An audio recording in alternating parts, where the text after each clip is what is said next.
नाज़रीन, औरतुनि जे आलमी ॾिहाड़े जे मौक़े ते सखर में औरतुनि जे भलाई वारे समाजी तंज़ीम पारां लबे मेहरान खां प्रेस क्लब ताईं रैली कढी वई। उन हवाले सां रिपोर्ट कयो आहे शाहिद चन्ना। औरतुनि जे आलमी ॾिहाड़े जे मौक़े ते सखर में औरतुनि जे समाजी तंज़ीम पारां लबे मेहरान खां सखर प्रेस क्लब ताईं रैली कढी वई। रैलीअ में शहर तोड़ी बहिराड़ी जे औरतुनि वॾे अंग में शिरकत कई। इन मौक़े ते समाजी तंज़ीम जे अॻवान शाइस्ता बलोच आवाज़ टीवी सां ॻाल्हाईंदे चयो त औरतुनि जे आलमी ॾींहं जे मौक़े ते रैली कढण जो मक़सदु सां पेश ईंदड़ मसइलनि जिन्सी हरासा, सनफ़ी, समाजी अण बराबरी, जिस्मानी तशद्दुद जी रोकथाम ऐं औरतुनि जे हक़नि जी हासिलात बाबति आगाह करणु आहे।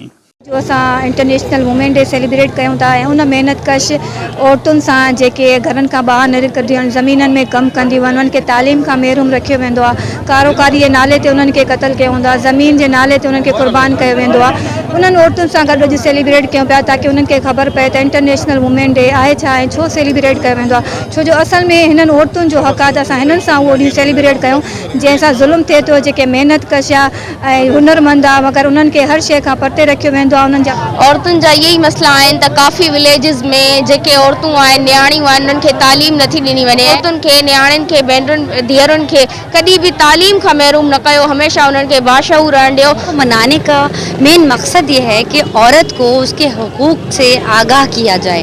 हमारे पास बहुत सारी ऐसी औरतें हैं जिनको उनके हुकूक पता ही नहीं है, जो अपने राइट से अवेयर ही नहीं है।